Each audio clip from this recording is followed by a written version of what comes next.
Hello there. Happy new moon to you. Happy Samhain.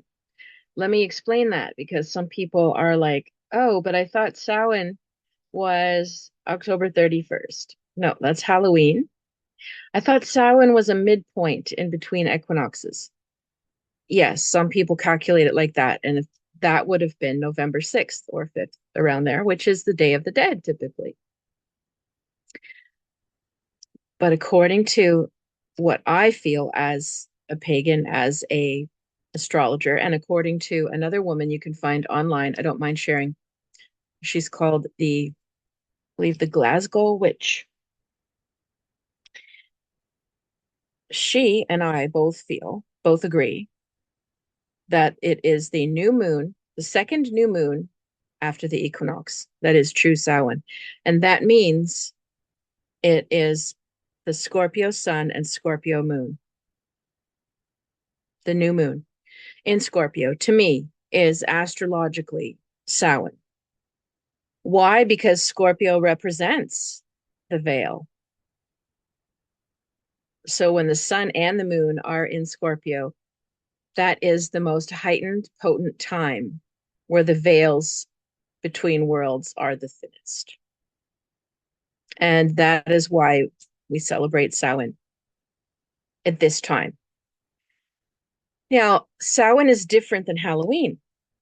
Halloween is about, even though if you start researching this, which I did over the years, and I won't go on and on because what you'll eventually realize is the Irish had a different tradition, the Scottish had a slightly different one, the English had a slightly different one, the Vikings had a slightly different one. And they'll all sort of converge on a few themes, which are that the veils are thin, the ancestors come through, but so can spirits, so can demons. And therefore, you had the jack-o'-lanterns lit to scare away the demons, and you gave candy to appease them. This is where the trick or treat thing comes from. There's even, if you look in some lore, basically the legend of the headless horseman flying the skies at night. And then later you see him with a jack-o'-lantern as his head. This is the god Odin. So that's bringing us to Nordic and Viking mythology. And again, people would have been afraid of the power of Odin. So they would have been appeasing, and they would have been burning their candles and clearing the energy of their homes to prevent any ill will. And then others, it's more almost like, again, it's like a later harvest type of thing. It's not a Thanksgiving, but a harvest where, you're preparing for the dark days, and you're in Scotland, they didn't call it smudging, they called it seining. And they wouldn't burn sage, they would burn juniper. And they would leave the front door and the back door open, and they would smoke the house out, and they would, again, to clear the spirits and pray for pretty much survival over the winter, comfort and food over the winter.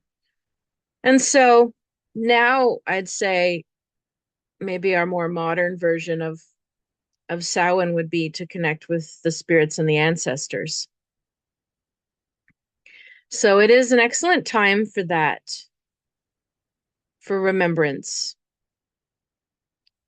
And so, and we're just a few days away from Remembrance Day, which, some days, some years, the lunar calendar of new moon and Scorpio is going to fall on a Remembrance Day or very close, or a Day of the Dead, or other days we honor. But energetically, you're probably feeling this new moon very strongly. And it doesn't mean, like, some of you might feel connected to spirit. Like I'm feeling the spirit of my cat who passed quite strongly. If I want to tap into my grandparents who passed, many years ago, 30, 50 years ago, I can feel them around. But I'm not summoning them, but their energy, their presence feels closer if I wanted to. So this can be really an excellent time of year to get a mediumship reading. And I'm not saying that to sell you on a mediumship reading, because I don't really do that as much anymore. I'm more about guiding you with intuitive strategy and decision making, and reading people and figuring out how to navigate, your life on this realm. But I do have spontaneous mediumship experiences that still come even within clairvoyant readings. But for you, if you want to connect with a medium, now might be a very good time of year. Otherwise, you can just light a simple candle and speak to your ancestors and thank them. Um, these are powerful exercises. It's really hard to say individually how that might play out for you. And sometimes it's not a very tangible thing that you can say, oh, I lit a candle for my ancestors and all of a sudden, abundance and money came in that I was expecting, but things like that can happen. So can, just major decisions and closure, and feeling at peace, resolving something, letting go of something. All of these things are huge in our lives, right? They make life move forward, or they keep us stuck. So if there's times when you feel like it's easier and things are going with you, that you can make those decisions and let those things go and close a chapter and begin anew. It's a wonderful time for that as well, especially with new moon symbolism. But Scorpio sun, Scorpio moon, it's going to be a deep level of decision that you're making.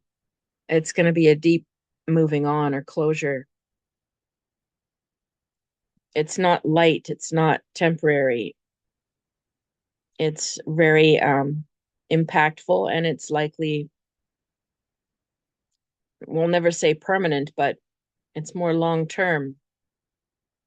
So if you're deciding to let go of something, um, or you are just done, let's just put it that way. People relate to that. If you feel like you're just done with some things in your life, um, under this influence, it's more likely to last longer, and that you stick to it. So if you would like a reading, please reach me at my email, which will be in the comments. And if you would like to join my Intuition Cafe, I post and I prompt and I try to teach you and give you tips, and just prompt you with questions to help you develop and affirm your intuition. Um, and I will be restructuring and revamping this group and reviving things quite a bit in the new year. This year, it's been a 9 year. All through this year, if you watch my videos, um, or any other astrologer or spiritual person will all tell you, like, this year has been more a year of surviving versus bursting forth and growing. And it's been a tough year for most people. So it hasn't been the greatest time to initiate new groups and new things. So I will be doing that, taking a look at that. And in the new year, there will be much more structure and revival of my Intuition Cafe, including some events that are going to go along with it. So stay tuned for that. And it is an international group, not just a local group. So there will be some stuff that is in person, but there will be some stuff that is online. All right, let's start. Let's take a look at this chart for the new moon, because it is a powerful one.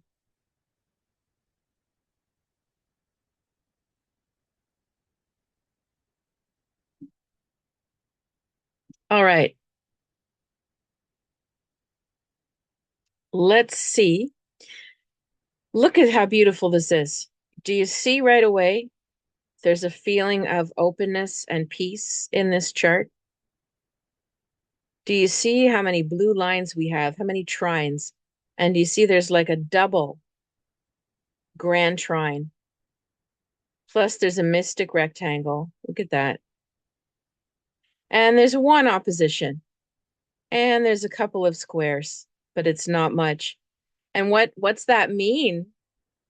It means that this is a very flowing energy. And that is another reason why I believe everyone is saying this is such a powerful new moon. Sometimes we say that about every moon cycle, and it's like, no, not all of them are that spectacular. But a grand water trine and like a double grand water trine, that is special. Water trines basically mean that the emotional, psychological, spiritual energy in you or around us right now is very aligned. You don't have to try. There's nothing really coming along to block it. It's just flowing. And it means that your own intuition and self-trust is heightened. You can trust yourself more during this influence. It also means if you've been feeling a certain way, you can honor it and trust it. Not, a lot of the time we double back in doubt or we rehash or we get more info or we wait. But this really isn't about waiting and rehashing. This is about trusting. There's so much trust in and flow in this chart. It's incredible. Now, we do have a few retrogrades in here to consider because Mercury is retrograde. And it's retrograde in Sagittarius. Mars is in Sagittarius. Oh, actually, let me see. I couldn't read that. No, sorry. Our Mercury is retrograde back into Scorpio. Okay. So we've got Sun, Moon, and Mercury all conjunct at 28 degrees of Scorpio. That's pretty powerful. Now, another reason why this is a more powerful new moon is because of the degrees of the water trine. It's not the early degrees, which would represent a little more like of a newbie kind of energy, where somebody is like at the beginning of their journey and they decide to they just feel it, so they do it and it works out and they're all elated, you know, somebody who trusted their gut and things worked and they're excited and it's a new experience and it awakened them and it makes them feel like they can trust themselves more in general. And so they're encouraged and they have a different view of life. That would be the early degrees, but when you get to the end degrees of the sign and you've got Jupiter in Cancer at the end of Cancer, you've got Saturn and Neptune at the end of Pisces, and you've got Sun, Mercury, and Moon at the end of Scorpio. Now you're talking about people who are seasoned. Now you're talking about people who have learned to follow their heart, go with their subtle sensations, trust their dream life, trust the visions and flashes that they're getting, trusting that sudden sense of, I don't know how I know, but I just know, and you can't convince me otherwise. This is a much more powerful, mature energy that is in flow right now. This is why it is more potent as well, because you're not only going, oh, wow, I can trust life. And, I had a feeling this would happen and it did.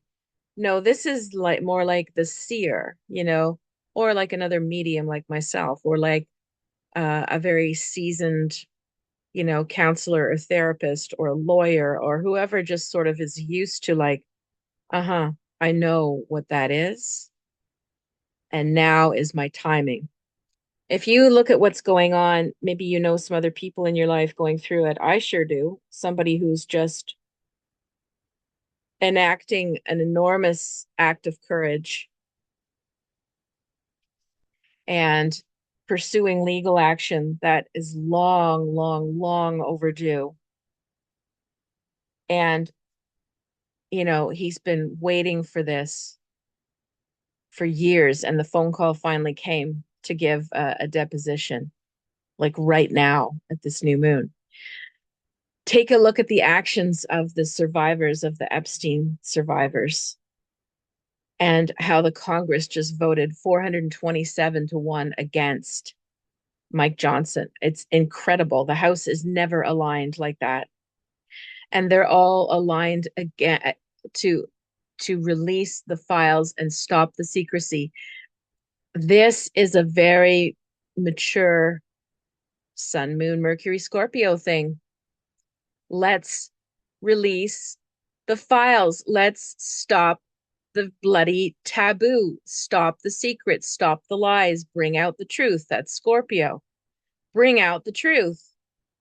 And we've got Mars in Sagittarius, which also wants to just spill it out, man. Spit it out. Let's just, and that's exactly what you're hearing on the news, that energy.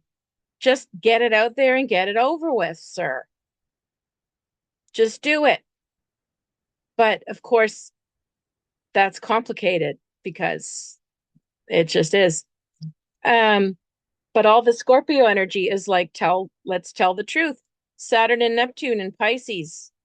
It's about the greater good. It's about the greater good. It's about what this will do on behalf of everyone for this to be released, for the secret to come out. Even my friend, it's not just on his behalf. What this thing that's going on, it's going to implicate other people's well-being as well. And on a different note, I'm organizing a community event, and I didn't plan it for the astrology, but it's perfect because it's 2 days after this new moon energy. I have a community charity event going, and the flow has been incredible. There's only been one person who's been slightly difficult, and 99% of everyone else is just calling out of the blue and donating things and bringing things and offering things and just like easygoing. It's been the most easy, wonderful thing I've ever organized in my life. And there's food and music and harmony and crafting. And that's another water sign thing too, is like expression, self-expression, and creating things, and in a nurturing way, because we have Jupiter in Cancer at the top of the chart, which is like literally can be feeding the world or making sure that everybody is taken care of and nurtured, like a grandmother figure in the sky. And so there's a feeling with this chart that it's not just you personally moving on to a new chapter. It feels like the turning of a page that is bigger than us. And so that could be personal, like, for me, having the experience of being part of my community and being seen and recognized and appreciated and helped to run something, that changes my trajectory, that changes the way I see myself in the world. Same with, the release of the files. There's going to be a reckoning. Same with my friend.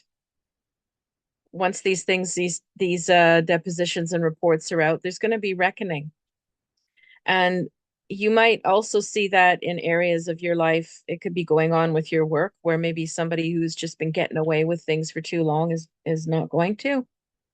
Whether that's laziness or whether that's mismanagement of funds, whether that's toxic behavior.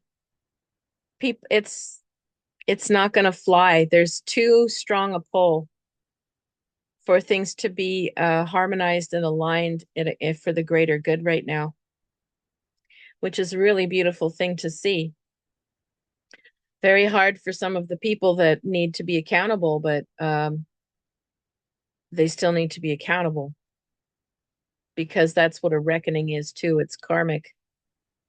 And Scorpio is very karmic kind of planet as well, sign. Now, Pluto is involved here in a small way. It's got sextiles down here. It's not opposing anything. It's part of actually a mystic rectangle. So Pluto is sextile this Sun, Moon, Mercury. So again, that would mean Pluto is giving an assisting energy to the probing, to the to the plumbing the depths, to the truth telling, to the closing of the karma, the closing of the door. Pluto is assisting this, which means to me, it's bringing us into 2026, basically, where um, Saturn and Neptune are going to go into Aries, Uranus will be into Gemini, and we will be in a completely new era in 2026. So this is the final sort of last chance, going, going, gone kind of moment. So for those of us feeling ready to make empowered decisions to move on and move forward with our lives, it's a wonderful time because you're the one saying, "Well, going, going, gone. I'm not going to stick around for this. I'm done." For the people who need to be accountable, who have been trying to get away with things or mistreat people, not so easy for them. So there's a big karmic cleanup that feels like it's happening. Pluto's also giving an assist to Saturn, Neptune, same thing, just it helps assist that sense of learning a lesson, of thinking of others, not just yourself. Charity event. It's thinking of others. Um, Legal action on behalf of a group of people and protecting future people is beyond yourself. Instead of what we see down south, where they're trying to cut people's food bank and make them reapply for something they're already part of right before Christmas to not and Thanksgiving to not have food. It's ridiculous, right? But I believe, people are crying out and the world sees this. It's not blind. So where we do have a little bit of opposition, just in case you feel some of that, is Uranus is over here in Taurus and it is opposing Sun, Moon, Mercury. So there could be, with Uranus and Taurus, somebody could be extra worried, extra frantic. Um, they don't like change. Taurus hate change. So they could be sort of over there freaking out. You might be in this beautiful flow and they say something or do something to try to stop it or block it. But the thing is, it's too powerful. It can't be blocked this time. So it's sort of like if somebody's running really fast and all of a sudden someone throws something in front of them, trying to slow them down, but their stride is too fast. You won't stop them running. You might just make them take a side step for a second or take a leap or a jump. So if you're feeling, this grand trine energy and you're ready to have more basically sovereignty in your life, you're taking charge of your own life. You are your own judge and jury, and you're doing what's right for you and for others. And you're finding there's some snags. It's sort of normal, but they're so small, they're not going to deter the effort that is going on, which is wonderful, right? Wonderful. Oops, what did I just flick on the ground? Something. Sorry. I dropped something. Okay. Oh, and then I dropped more tarot cards. Well, maybe these want to be used as the Rider Waite, but I'd rather not. I'm going to use the Toth because this is a powerful time, and those cards run deeper for me. Now we have Mars uh, making squares with our nodes. So that's another bit of friction. The North Node is in Pisces, and it's not really conjunct Saturn Neptune, but it's in the ballpark by being in the same sign. So there's a huge pull again towards seeing compassionately and seeing that we're all part of the same world and the same systems, the same climate change affects us all, the same, we all have hearts and we all bleed. And so we need to have compassion for different people than ourselves. So the North Node pulls us towards that direction. The South Node in Virgo, it's in the 12th house though. So again, you're going to get some people that just want to, behind closed doors, they're going to dissect and analyze and complain and judge and they don't really maybe want to move forward, but things are pulling them forward. Mars and Sagittarius is squaring the nodes. Again, Mars and Sag can be very funny, but sometimes a little tactless or a little abrupt with what they say. And so that sort of throws off the Pisces Virgo energy on both ends. You know, if somebody's being judgmental and critical, Mars and Sag just might say, well, how are you any different? You know, not very tactful, but true, funny, sort of. But in conversely, it might also with the North Node, if somebody says, you know, we're all in this together, Mars and Sag might say, yeah, well, not all of us, not all of us are equally in it together here. Like they're just sort of slap the a bit of reality check onto both of those directions. So, but it still feels quite minor. Now, the assist that we see, as I said, Pluto sextiling Sun, Moon, Mercury, making a mystic rectangle here with Jupiter in Cancer and Uranus in Taurus. So this is interesting because even though Uranus is opposing the moon and all that, and I said it could cause a bit of irritability or oppositionality here and there, or like little weird quirks on the path. By and large, even Pluto, Jupiter, Uranus, they're all on board with the mystic rectangle, which also brings like a weird sort of order, overarching order to the flow. And so the oppositions in this chart are actually, to me, they feel quite minor, which means to me that as you move forward with whatever, of course, there's always people that push back and oppose and are uncomfortable, and it will always be that way. But sometimes those forces are strong enough that it overwhelms the wave of change. And other times it can't be, the wave can't be stopped. And in this case, I feel like the change wave can't be stopped, which makes me feel very good, very optimistic. Let's take a look at our tarot for this cycle. Oh my God. I've got all kinds of stuff stacked in my, there it is. Oh, business cards. Okay. I had business cards stuffed in my tarot bag. And if you do want a reading, I am available. I'm available in person or online. So you just message me at the email below. No matter how much I clean this camera, I feel like I look like I'm in a fog on this screen. Hopefully it gives a more mystical experience to you. All right, let's just see our tarot for this cycle, for this new moon.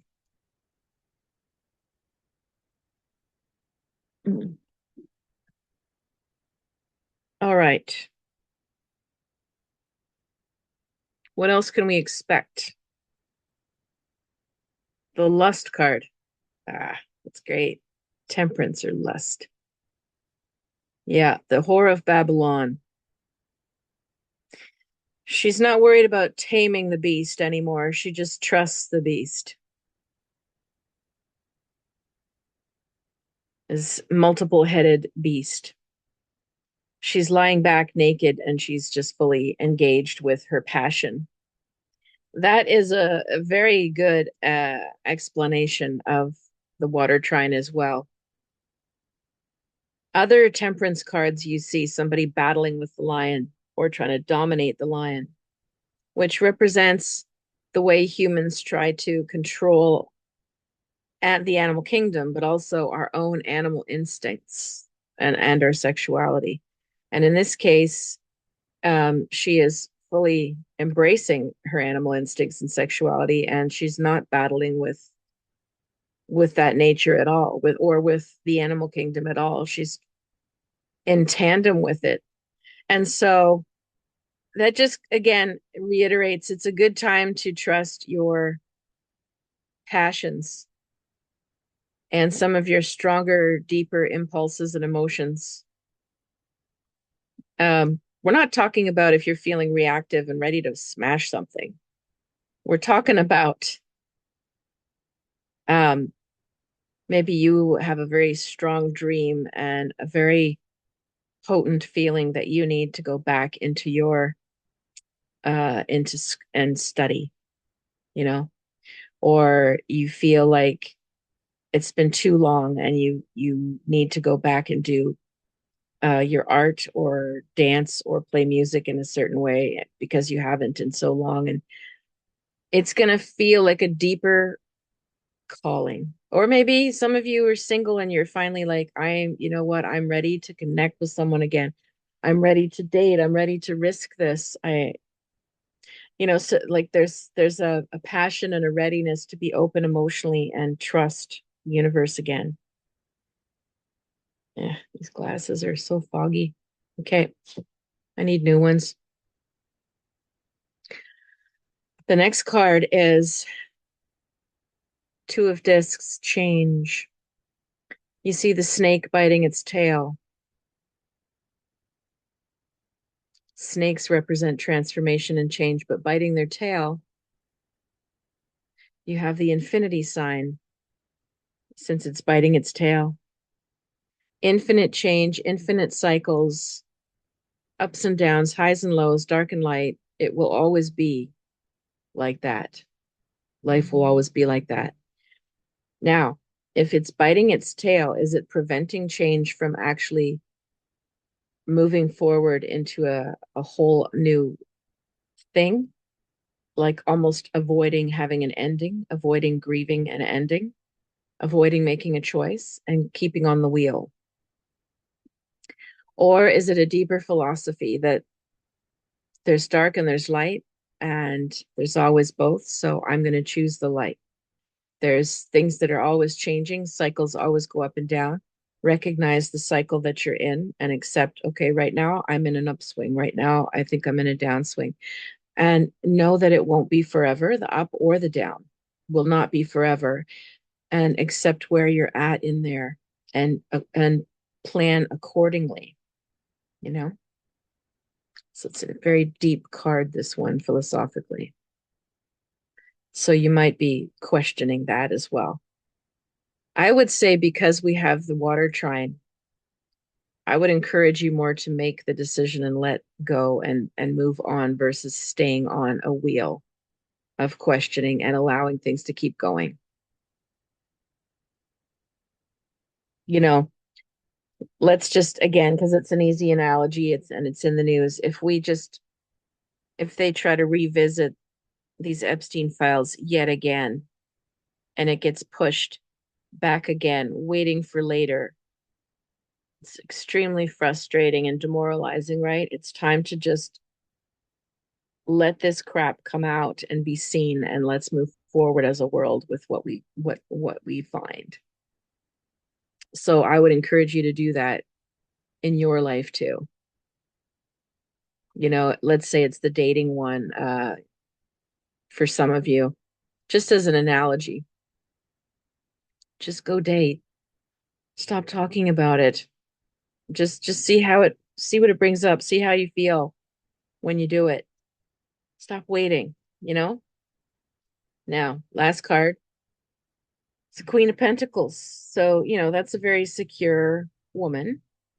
She's very wealthy. She's got look at how the size of her antlers or horns on her head. So that's status, that is status from wealth, maybe hopefully from wisdom, practical knowledge as well.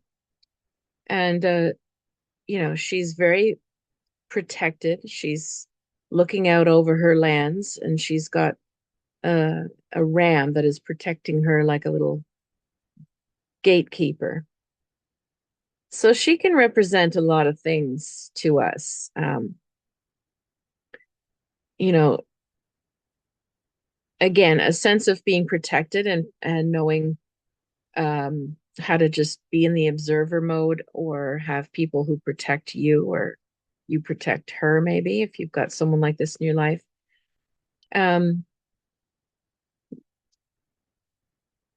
it's definitely sort of a message about consolidating and protecting yourself and just really getting clear with who's in your circle, which, can help you as you move forward and take action on some of these decisions and things that are coming up for you. All right. Let's dive in. Let's do the readings for the signs. I'm going to encourage just like, what is your trine flow? Where is your greatest flow right now? What area of your life um, is flowing the most right now? And therefore, that means like that's where to put your attention. That's where to make your decisions and allow things to change and move more rapidly. Yeah. Yeah, maybe that's an easier way to say it. Where can you allow things to evolve or move more rapidly in your life? That's a fun question. All right, Aries. 5 of Wands. Where can you allow things to move more quickly? Well, 5 of Wands is about struggle and strife. And usually it's a card of like too many cooks in the kitchen, too many bosses, too many people trying to trying to be the one to say how it is or the best way or make the decisions. So for you, the quickest way to get in flow would be to sort of recognize where or with who am I sort of competing and struggling, and can I let go of my role or step back or let other people take the helm, or maybe you need to go off and do something of your own in your own way without sticking with a group dynamic that's going on and on. So it would be, yeah, your quickest transformation would be to let go of some sort of conflict or competing with people. Taurus, where can you bring the fastest, greatest flow to your life? Okay, 4 of Wands, Venus and Aries. For you, the greatest way that you can get back in flow is to think of yourself. It's not like you're running around always serving other people either, although some of you do, but this feels like a mental thing. This feels like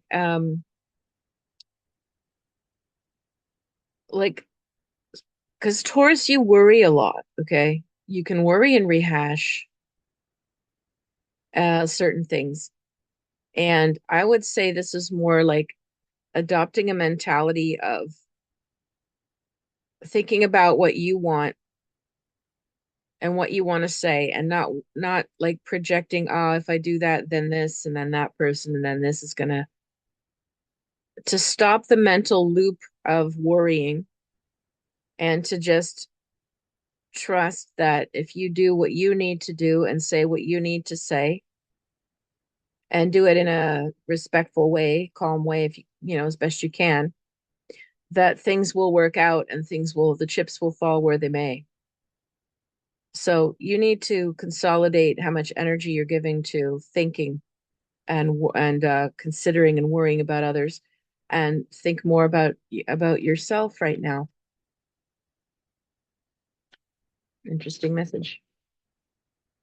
All right, Geminis,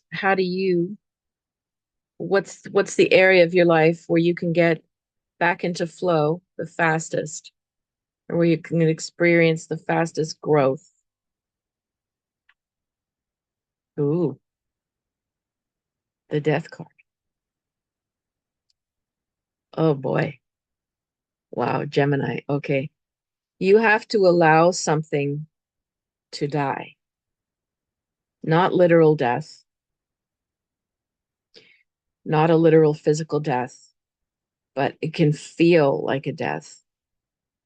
Now, I'm going to point out This is an extreme case. But President Trump is a Gemini. He has to accept that there is a death and a rebirth. He cannot keep doing what he's doing. He can't keep fooling people. It didn't work. He can't keep spinning things and spinning things. He's going to have to let something end. And then something brand new will be reborn. A lot of people will have their opinions on what they want that to look like. But if he were here just as an individual, president or not, I would tell him the game is up with something. It's going to seem like all is lost and there's a death of something that you wanted desperately, that you thought for sure was going to happen, but it's not going to. So you let it die and something better comes in its place. Because the death card ushers in a new chapter quickly, and usually something better than we expected in the first place. So Gemini, if you're hanging on for dear life to anything, anything or anyone that is where you've put all this work and planning into something and it's not happening, it's not going to happen. The best advice with the death card is to let it die. And then you will be in a position to receive a better result, a better offer, a different person, a different colleague, a different one you're going to work with, a different version of somebody. They come back and surprise you. You surprise yourself. It's not fun to live through a death card, but it's also not a bad thing at all. It's actually a reversal. It's a 180 that happens quickly with a bit of drama. So you're going to have that. Cancer. Where can you move the momentum the quickest right now? Ooh, Three of Pentacles. That's with your work. You can get a lot of work done. You can be very productive right now. You can make some leaps and decisions in your work. So if you run your own business, then you have a lot of control over that. Maybe there's something you've been wanting to launch or rebrand or remove from your roster. Maybe you're a bakery and you're like, you know what, we're not making pies anymore. We're switching. We're going to go to cupcakes. Maybe it's with your work, it can be adding or removing yourself from something that you've been part of. This is like usually a buckling down, very productive card. It's usually very good for getting paid work. So that also, if some of you, if your work or business has been slow or if you're unemployed, it's really a good time to drum up more business. So for you, Cancer, it's like things are ramping up with your productivity. Leo, just gonna have a little bit of Leo, where can you see the most flow and fast growth?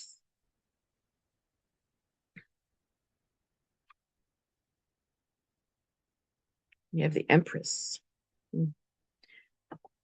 So you would see the most growth. Well, some of you, I mean, this is a mother or pregnancy card sometimes. So obviously not everybody, not every Leo will get pregnant, but for some of you, it's a fertile time. Let's put it that way. Fertile. So fertility means for the general population, whether you're having a baby or not, it's a good time to connect to your creative side and your spiritual side. So again, if you feel compelled to do more creativity, more art, more writing, more drawing, more playing music, more listening to music, I don't care. Connecting to a sense of abundance, connecting to something that you're giving birth to. You could be designing, planning, creating, making something. And it also has a spiritual feeling too, though. So it could be returning to your practices, whether, maybe you drop the ball and you're not doing your prayer or your meditation or your sound healings, or you need to go see your practitioners again and set your body back on track, or maybe you reread something that gives you a sense of peace. It's an emotional healing and abundance type of feeling. So whatever brings that to you is where things are going to flow quicker for you. All right, Virgos, where can you see the greatest flow? Yeah, similar to Aries, Five of Swords. Five of Swords is also arguing and conflict and too much drama, too much petty, picky behavior, people nitpicking, some nasty things said here and there sometimes with this card. So where you're going to see the biggest change or the greatest flow is to, on your end, stop the judging, criticizing, nitpicking behavior in yourself, but also not encouraging it or listening to it in others. Like, you stop the gossip and the bitching wheel. And if you're involved or embroiled in petty conflicts, then you try to remove yourself, or uh, bring it to a higher level of resolution, and not stay in this level of nasty conflict. Um, if it's not related to groups or family or other people, then this is a harder thing to work on, but it would be within yourself. Stop being so hard on yourself. Stop picking on yourself. Stop criticizing and judging yourself. Stop speaking to yourself unkindly. All right, Libras, where is your greatest, fastest area of flow right now? Oh, yeah, geez, this really is a potent new moon. When I pull the Death and the Tower for all of your readings, this does not happen very often, as my followers will know. The Death and the Tower don't come up very often in these short readings, and they're both coming up today. So Libras, your greatest area of flow is, again, the Tower. Is it's like the Death card, but a little harder. You must let something fall apart. You have to let something burn and end and be done with. The Tower also liberates you, but it's really not fun. If this is showing up in a relationship area, then it's really over. It's really done. And yes, you're going to be angry, or something might be nasty, or you're unleashing your rage or whatever's going on. Mutually, probably. Maybe that needs to happen. Maybe you've suppressed and tried to keep something nice for as long as you possibly can, and it's just bursting out. It's not going to happen. A big fight might need to happen before you can clear the air and see if you can salvage something. If it's your work, um, shit's going down at your work and you can't stop it. Whether that's somebody, confronting somebody, whether it's somebody being fired, whether it's you quitting, whether it's the loss of a contract that everyone's trying to save, a person that they're trying to keep there but is going to leave. So there's really not much you can do about these endings that are happening. And it's about allowing them, not trying to mediate them and block them from happening. and just let the next chapter be reborn. And maybe if this is health related, the tower can be a wake up call. Like, stop thinking you can keep doing what you're doing. You can't. And I do have a Libra friend right now who's in the hospital and with something that, and it's very it's very confronting wake up call to change a lot of lifestyle habits. We all do it. I'm not judging. The tower can happen to any of us when we've been, overwhelmed and over functioning, and we're burnt out and you're running on fumes, and then life just says no. And then you're at the hospital and you have to deal with something, or you have to slow down, or you have to take care of an injury, or so the tower moments are not fun, but they do liberate you if you accept that something is over. Okay, Scorpio, happy birthday and happy new moon. Here is your message. This is where you can flow the best right now. Oh, and you get the flow card, the passion. You get the lust card that we just described before. So your best area right now, your best solution right now is to allow yourself to feel more, allow your sense of deep emotion and passion to come back, because I can tell you from a lot of Scorpios that I know, some of them are older, but you've been sort of suppressing and numbing yourself along for a long time.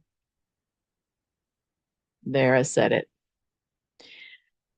Trying to control things and be calm and not process how hurt you are, how betrayed you have felt, how angry, how sad, whatever it is that you actually feel under the surface has not done you justice. It hasn't helped you connect to yourself or to other people deeply. And that's what Scorpio wants. Scorpio of all signs wants and is able to deeply merge with another person in an intimacy. And so if you don't have that, that's what you need. That's what this one is about. Yes, you will have to feel vulnerable. Oh no. But yes, you will. If you want to grow and move forward with this new moon, you must allow yourself to feel vulnerable to move forward and connect you to your emotions again, and open you up so you can connect and receive and bond with people more than you have in a long time. That's a strong one. Sagittarius, where's your best area of flow? You gotta get the Queen of Swords. Well, she doesn't have any trouble cutting things or people out of her life.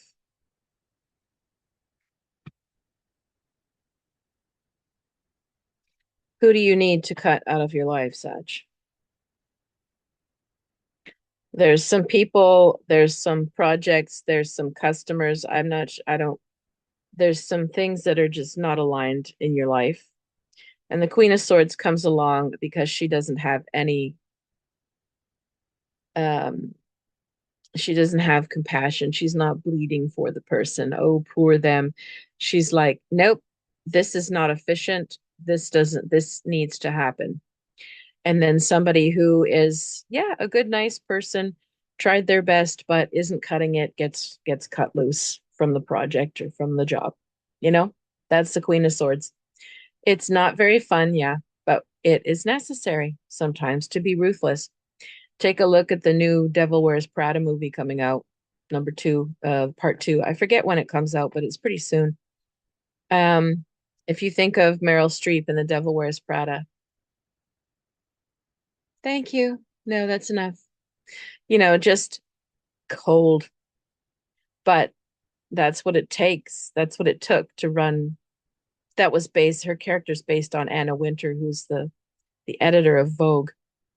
You don't run a fashion magazine with a history and a clear style mandate without knowing how to slice through and make clean, clear decisions about what fits and what doesn't. And that's being ruthless. It's being cold, but it's also necessary for certain things to succeed. So you might be in a position, hopefully you're not the recipient of it, but you might be in a position where you also have to think about the bigger, longer term picture and what makes sense, and have to make a clean, cold decision to cut as well. And you know what? Everything's going to go a lot better after you do. Things are going to roll a lot faster and better. All right, Capricorns. What would make your life flow the fastest? And you got the Prince of Wands. So he's young and he's confident and he thinks he's like a superstar and he can do anything. He's invincible, this guy. He's charming and he's got energy and he's smart and nothing can stop him. And he's overconfident because he hasn't had to face certain lessons yet and certain tests. I don't think this is you. I think this is someone around you. However, since it's a message about how do you get in flow, you might need a little bit of that Prince of Wands bravado right now to get you forward. You might need to act as if, maybe you're tired, maybe you don't feel as energized or as like out there and all that you could be. But if you can bring a little bit of that, even if you act it a little bit, you might actually be able to manifest it. Do you know what I mean? Acting as if. It's a strategy. It's a known strategy. If you act as if you're confident, then you will be treated as somebody who has confidence. You will be treated differently than someone who is um, just being normal and feeling insecure that day. If you act as if you're capable of doing something, even if you haven't tried, you might get the opportunity. You hear a lot of stories of actors and actresses saying that, that they were called for a role and they say, "Oh, can you dance in point ballerina shoes?" And they say, "Oh, sure I can," even though they've never done it. Or, "Yeah, I ride a horse," even though they've never done it. So that's a strong version of acting as if, but then they get the opportunity, so they got to try it. They got the job. So you might need to put on a little bit of a show right now to get yourself to the next level. So let yourself do it. Be a little bit ballsy.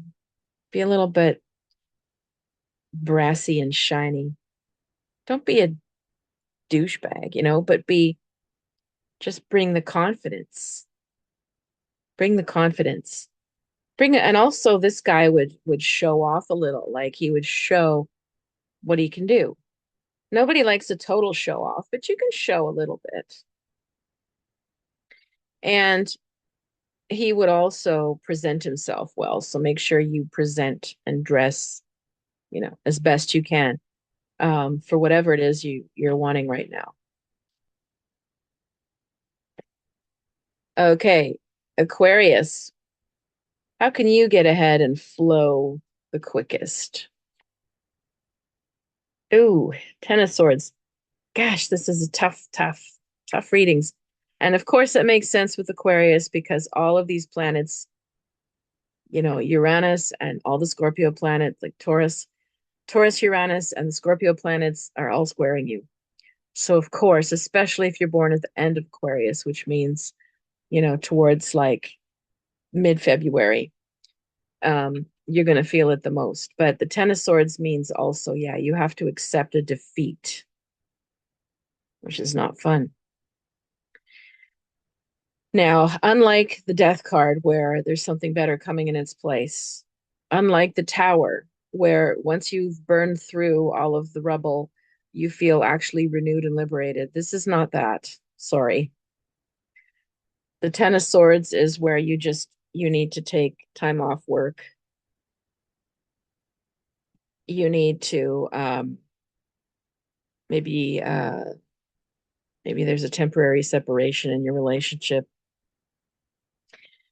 You need to say no to doing something that you were going to do and postpone it. You might need to say, you know what, I don't want to teach anymore, or whatever it is.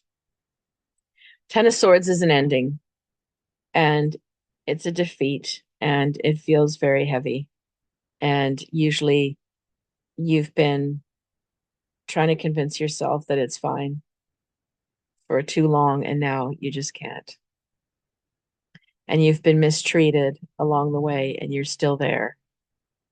So what are you doing there? Let it die. Let it be over. Rest.